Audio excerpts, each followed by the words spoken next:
When you've had 99 birthdays, your 100th needs to be special. I wasn't really expecting something this great. Glenn Lacey, a decorated World War II veteran and volunteer at Baylor Scott and White, has spent his whole life bettering his community. Now they wanted to do something in return. Well, Mr. Lacey, happy birthday. On behalf of the United States Air Force, I'd like to thank you for your service to our country. Officials from the city of Keller, the United States Air Force, and Baylor honored him with certificates and a flag. But it didn't stop there. We have another surprise for you.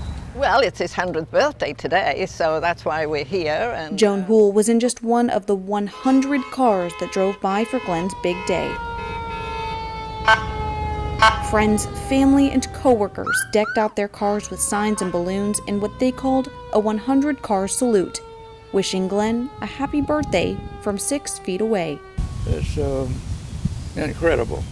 I asked Glenn what made today so special. His response? All the attention. all of them, yeah, my friends and neighbors and relatives, and it's just tremendous. That's something that I'll always remember and cherish. Starting this week, More Life will be on hiatus. If we can find a sponsor for the program, it'll be back in September. And meanwhile, you'll still be able to find new content on the More Life Facebook fan page and on my YouTube channel. Now, when I started this show 12 weeks ago, one of the things I tried to do was use illustrations from our past to help guide our steps through the beginning of the COVID-19 lockdown.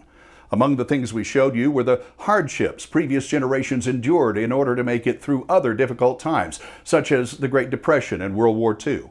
To remind ourselves of the stories our parents and grandparents told us about such things as bread lines, food rationing, and blackouts. Somehow, having to wear a mask or find toilet paper didn't seem so bad relative to the Dust Bowl or being rationed one fresh egg a week. It was my hope at the time that eventually we would quickly beat COVID-19, and this show would no longer be necessary. And I confess that I worry now that by this fall, this show will be almost imperative. In flattening the curve, somehow many believed that this road would only have one curve or one peak. Now, as cases begin to surge, some wonder if this is the second wave, when history tells us it's likely only part of the first. Those battles the greatest generation won were fought at great personal sacrifice, a thing that seems nearly lost in what can frequently seem like an ocean of selfishness. This show was meant to illustrate that it only seems that way. The words of the pledge many of us know by heart don't speak of liberty and justice only for me. Those words speak of liberty and justice for all. It's a good time to remind ourselves that independence is made possible by understanding our interdependence. We need to respect that, because right now, we need each other. So, have a great day, a good week, and thank you for watching. I'm Jody Dean.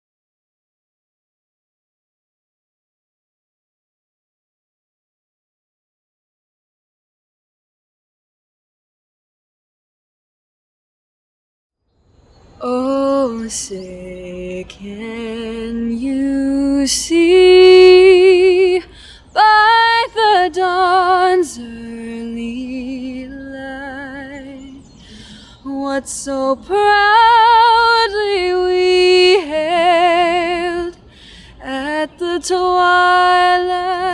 last gleaming,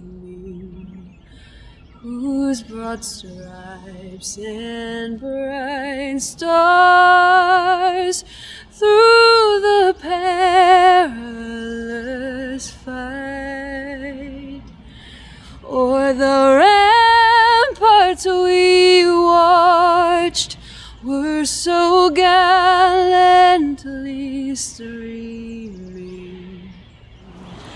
and the rockets' red glare, the bombs bursting in air, gave proof through the night that our flag was still there. Oh, say does that star-spangled banner